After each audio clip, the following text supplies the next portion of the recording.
So I was raised in church all my life. I'm actually a third generation believer, and my family is from the southern part of India called Kerala. And so pretty much all my life, I was raised in this one ethnic group. Everyone looked like me, everyone smelled like me, everyone ate the same food, we spoke the same language. And so you could walk into a room of people that you don't even know, but you instantly connect because that culture is so deep rooted and you understand exactly what the other person's thinking. You know them so easily and you connect with them so easily. So that was my background before coming to the Atlanta Dream Center. I loved my comfort, I loved my culture, I loved the people I was part of.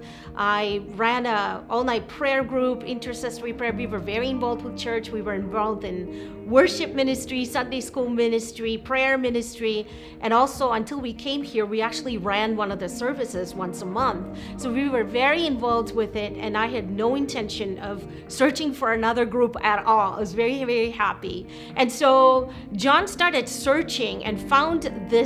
It was random, but it was definitely God ordained. And he found this youth service, Don't Be a Punk. And so that really drew his attention. It's like, what is this youth service? And come to find out, it was the Atlanta Dream Center, and it was the Wednesday night that we used to have here. And we ended up coming here, and we met Pastor Paul, we met Pastor Tommy for the first time. And Pastor Paul was so gracious, like he took us to the Dairy Queen right after the service. It was already late, and we went there, and he prayed this powerful prayer over us as we were having milkshakes.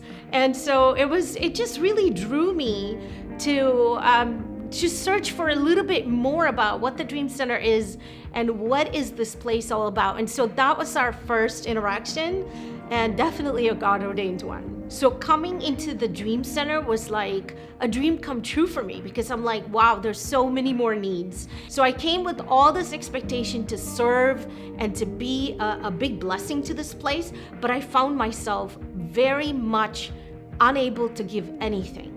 And so it was few years into coming here that there was this elderly man that used to come here, HIV positive, hepatitis positive, and all different medications, and coming from a whole lot of lifestyle of addictions. But he would faithfully come here. And he would ask me every single Sunday, he'd be like, come now, say a prayer for me. Come and say a prayer for me. And it's in one of these prayers that something opened up in me, saying that I realized that my prayers were hitting a wall and they were bouncing back. And I felt like for him, my prayers were a source of temporary relief and a relief to the soul, that someone cared, that he was feeling something of God when I prayed. But for me, it was a realization that, God, I have nothing to offer to this place. I feel like my prayers are landing nowhere. And everything that I thought I knew and what I had to offer, I felt there was nothing of me to give. And so the Lord had me in a place, in a season, on a long season of just finding a closet.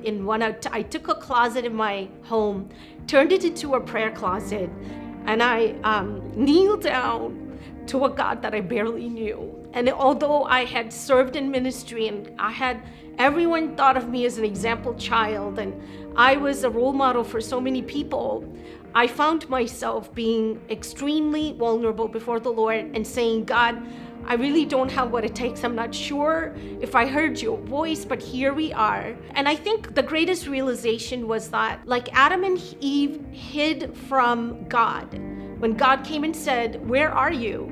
And they were hiding so successfully in their fig leaves. I found myself hiding behind success, worldly success.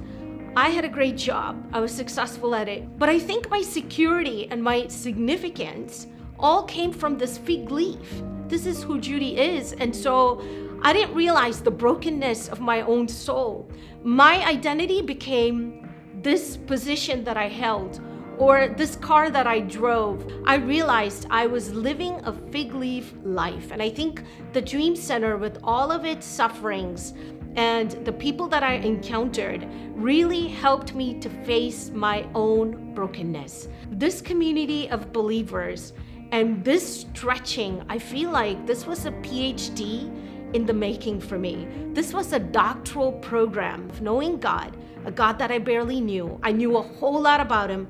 I could preach about him with my heart out, but I really did not encounter the God of the Bible or really understand what this is. So I think the break from ministry as I knew it and life as I knew it with all of its familiarity and comfortableness really birthed what God had already deposited into me. And I realized that my greatest treasure is none of this, even including ministry, that my greatest treasure is that Christ came into my heart and that he is the treasure, he is the door, he's the truth, he's the resurrection, he is the life. And without him, we can do nothing, but with him, nothing is impossible. And so coming to a place like this just set me free from me. I'm not the one healing, he's the healer. I'm not the restorer, he is. I'm not the redeemer, he is. I'm not the savior, he is. I am none of this.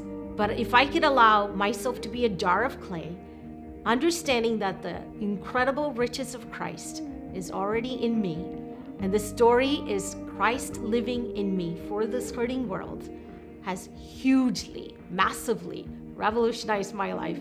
And so forever, I will be grateful.